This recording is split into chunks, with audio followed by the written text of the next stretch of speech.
BRB Blazer. Austin Hoopa, the Poopa Scoopa. Hoopa. He signs with the Browns here. I think it was a Sorry, 4-year, $44 million deal, I think it was.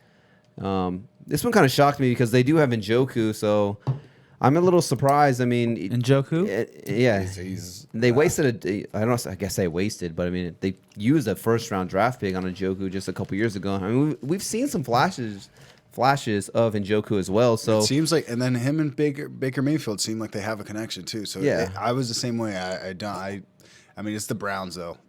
Like yeah. they do stuff that everybody questions. A double tight end set.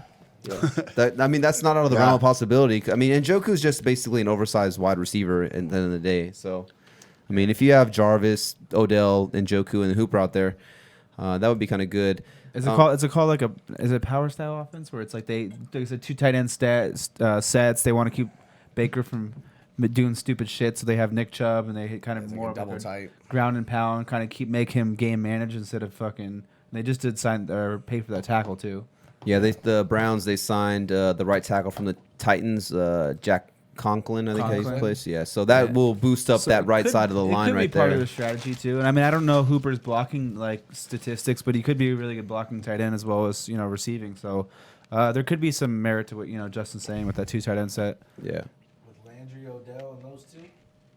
I mean, for me personally, it's not more about Hooper that I'm worried about. I'm not sure if I'll draft Hooper just because I feel like there's a lot of mouths to feed there. Like you said, you still got Odell, who's a diva. I mean, there's been some rumors he might get traded possibly. I don't think that's going to happen. You still got Jarvis there, who's, one of the best receivers in the game. Njoku, we just touched on him. And then Kareem Hunt, they tendered him. So, I mean, I don't think Kareem Hunt's going to go anywhere. But even if he does, that'll change things. But if he stays, I mean, we saw Kareem Hunt get incorporated a ton in the passing game as well. If anything, I think this kind of just boosts Baker's value, where, like I said, you boost up, you get a right tackle. They had a good guard. They had a good center before. So maybe Baker can actually make that step.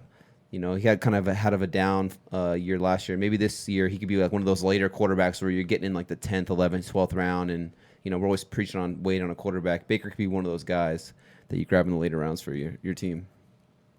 I mean, they're going to give him double tight. And, they say tight end's like QB's best friend. So you got 2. I like Hooper more than Njoku personally. I mean, Njoku's like an athletic freak type of dude, but Hooper just knows the game. I mean, he missed 3 games and his numbers were still good. And I want to say he was like tight end 1 in fantasy when he got hurt. Yeah, he was. So he was balling. So, I mean, as long as Baker can just figure it out, I think that I like Hooper's upside more than Njoku's. But, I mean, he's still worth the flyer in the late rounds. But I like, as long as he can stay healthy, just like anything else. Because, I mean, Njoku got a concussion and broke his wrist on the same play. So, I mean, I'll take Hooper. I mean, I'll take them both. They're both worth, one's more of a stash, but I like Hooper. And he got paid, so I feel like they're going to want to, incorporate him into the offense and kind of get him going. And Njoku already knows what's up. So a double tight might work for them. And if they can both block, I know Hooper's a better blocker than Njoku. So, I mean, that'll just help him out of, like, like play action sets and stuff like that. So I think Njoku's a good blocker in his own sense too. So then that'll help him out. Baker needs. I mean, I'm interested to see if they draft another offensive lineman because I think they could move more towards like a run heavy type of team because their defense was actually pretty. It was above average. Yeah, so if they pick up a couple, good, so if they pick up a couple more defensive pieces, they draft a lineman. They might want to lean more on, like I was kind of stating, where a 1-2 punch with Chubb leading the way, Hunt in the mix, and then Baker just doing what he needs to win these games, and then relying on some defense. Yeah, I would say go get Joe Thomas, but he's lost like 78 pounds. He's like shredded. Dude, he looks like a wide receiver almost. I'm like, dude, it's like hard for the offensive linemen have to like eat a certain amount of like food. That's like, probably why, man. If that's it's the case, probably not even necessarily like the healthiest lifestyle. On top of like you're taking hits to the head cabeza. Jeff Saturday's like, fuck this. Joe Thomas is chilling. Didn't make it to the playoffs once. Weighs like 190. Sorry. Anyways, set for life. So do you think Cooper? Obviously they said when he wasn't in Atlanta, he was the tight end 1 for a good portion of the season. Do you think he finishes in the top 5 at tight ends? No. Now that he's in Cleveland, or would you put him outside the top 5? I would put him outside the top 5, but I mean, that's really not his fault. I mean, just because you still have like the Kelseys and the Kittles, and you still have like Andrews, Waller should be up there, and those guys just don't have anyone else. Yeah. So just based on that alone, targets alone, they don't have Odells and Jarvises that they have to worry about. So, unless they're going to pass it 75 times a game. Yeah. You know, which they're not. But I think he'll still be good. He can, I mean, and he can still get you some games, but he's still a tight end one. I feel like he's somebody you can still start. And He's somebody you're drafting, but yeah, his floors. and you're gonna like start.